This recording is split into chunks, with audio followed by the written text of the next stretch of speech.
All right, so let's talk about reflection. Reflection means you're creating a mirror image of the dot you're looking at. We're doing one dot at a time no matter what, so we're just going to do one dot of each. So in the first one, we're reflecting off of x-axis. So x-axis is this right here.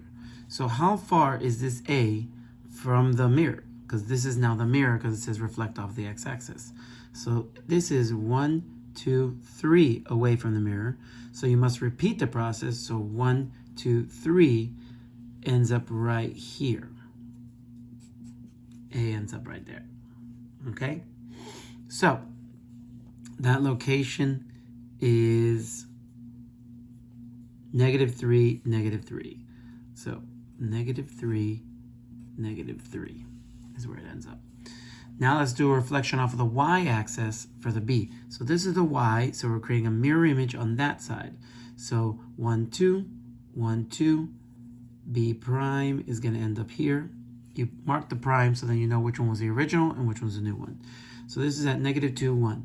So -2, 1. Then x equals 1, we're going to reflect off this. So x equals 1 is right here.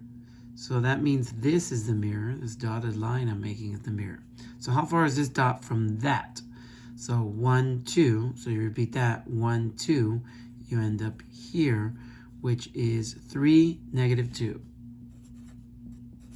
So that's how you do it on the graph. Now, what if I were to tell you to do it here? So these are the original points. You'll see that the answers are going to match. So A prime, if you reflect off of the x-axis, the y just changes signs. So the x is going to stay the same, but the y is going to change signs. For B, if you're reflecting off the y-axis stays the same, but the x-axis is going to change signs. Now for C, that one's slightly different. So x equals 1, okay? So y is not going to change in this scenario. In x-axis and y-axis, the opposite thing is going to change, but not in this.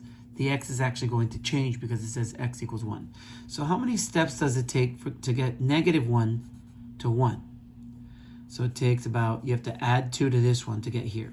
So if you add 2 again, you'll get to where this needs to be. So this needs to be at 3. 3, -2. All right, that's reflection. Translation means you're just sliding the point in the direction they're asking. So this is 3 in the x and -1 in the y, which means 3 to the right and 1 down. So 3 to the right would be 1, 2, 3, and then 1 down. And you'd end up right there. And that spot is 0, 2. Okay? You could have also found out where the original location is, like I'm going to do with B. So this is 2, 1. So 2, 1. Now you're just going to combine these together. So there's going to be -2, and this is going to be 3. Okay? So this means left 2 and up 1. But if you just add them, you'll end up where you're going to end up. So 2 minus 2, that's 0, 1, and a 3. You put them together, you get 4. And there you go. If I do it over here, it would have been -2. So you don't get 1, 2, and then gone down 3, 1, 2, 3. And, up 3, sorry. So you go to the left 2 and up 3, 1, 2, 3. You would have ended up right here, which is 0, 4, which is the exact location. Now let's do rotation. With rotation, doing it on the graph and doing it on the paper are exactly the same. You do have to know your quadrants. You should know that anything that lands in this quadrant is going to end up with a coordinate that's positive, positive. Anything that ends up in here is going to end up being negative, positive. Anything that ends up in here, quadrant 3, is going to be negative, negative. And anything that ends up in this quadrant is going to be positive, negative. Okay? So A, every 90 is a new quadrant. Okay, moves a new quadrant. And we're going counterclockwise. So we're going in this direction. So 180 from A, okay? So that means we're going to end up here in this quadrant. So I know that the answer is going to be positive and then negative. Now you just have to figure out what the numbers are. So A is at 3, negative 3, 3. So the numbers are 3, 3. Every time you go into a new quadrant with rotation, the numbers are going to swap places. But this is easy because 3, 3, when I swap them, is going to become 3, 3. So 3, 3, 3, 3, 3, 3. Pretty easy. Okay? 90. Let's do B, 90. So this is at 2, 1. So B is at 2, 1. We're going to do a 90-degree rotation. So it's going to end up in this quadrant, which is negative, positive. So I know the answer is going to be negative and then a positive.